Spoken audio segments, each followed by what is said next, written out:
Hi, it's Lee and welcome to the Tesla Economist. Continuing on with unpacking the massive amount of information we were given on Investor Day, we move on to the powertrain. As we know already that Tesla's powertrain technology is the industry leading. It's what gives Tesla the ability to generate so much more power and range over the competition relative to equally sized batteries. Tesla even show us how they're able to deliver so much more range of EPA miles per kilowatt hour of battery compared to all the other competition, 25 to 30% further compared to other EVs in the same class. That is a big difference. And that doesn't even include structural battery packs likely. We've shown how Tesla's powertrain has improved since just 2017 to 2022, and the drive unit is now 20% lighter, along with other efficiencies in the actual factory size and cost required, and less rare earth materials required. Tesla are able to do this by consolidating all the necessary engineers required to work together on the project, and is thus not fractured like the competition. Whereas in a premium German electric car, the engineers that designed the powertrain did not work on that car company, whereas Tesla design not only the entire car, but the factory that produced the components too. Tesla are also making great progress with the microprocessors, and have designed their own custom package and microprocessors. They've managed to extract twice as much heat from their in-house package as they can from off-the-shelf solutions. This means that the silicon carbide wafer can be much smaller, which is expensive and hard to scale, so using less is a big win. Then the microprocessor is half the cost and does the same work as 4 of the previous ones. And these are just 2 examples of many of the expertise in high-power electronics. The same goes for chargers and energy storage products. Also, with in-house software, Tesla are able to simulate the rotating magnetic field, which is responsible for converting electricity to motion, and that allows Tesla to go through millions of possible drivetrain designs to work out which one is best. With Tesla, it's not enough to think about the product itself. You have to think about how you're going to make it at scale. The Tesla engineers designing the motor are in the same room as the engineers designing the machine that will put that motor together. That collaboration pushes Tesla to produce products that are not only high in performance, but are easy to assemble. When you combine all these efficiencies, Tesla claim that their next drive unit will cost around $1,000. I believe they're around $2,000 to $3,000 currently. But if we're talking the motor, inverter and control unit, then $1,000 seems like it's a pretty low cost to me. It also requires half as much factory space.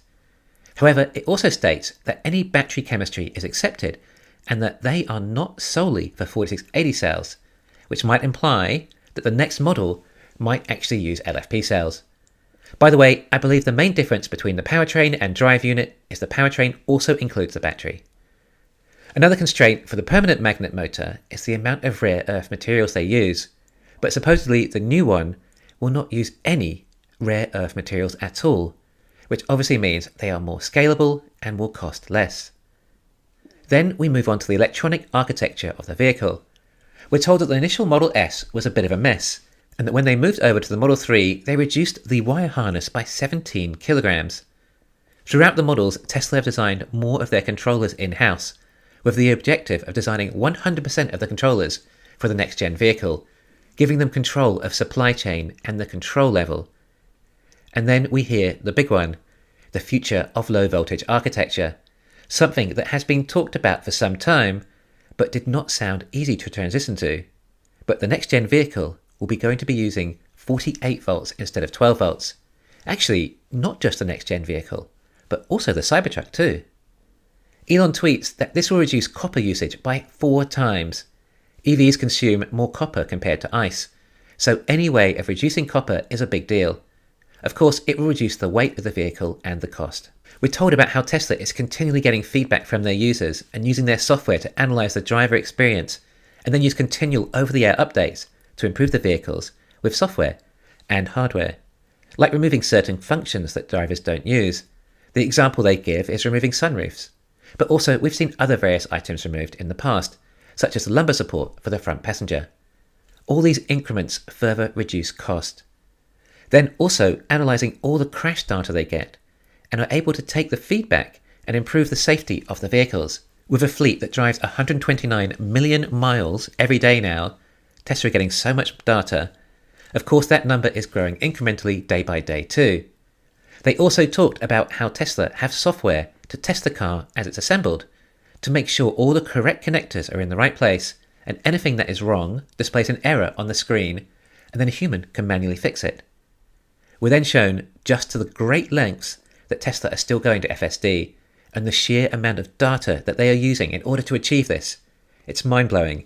It looks like it might be the hardest job in the world, and I'm glad I don't have to work in the Tesla FSD department, as it looks painful. But on the other hand, just think about the competition. Who else is going to lengths anything remotely close to this in order to achieve FSD? The harder it is to achieve for Tesla, the bigger the moat it creates for anyone else, resulting in a monopoly for Tesla.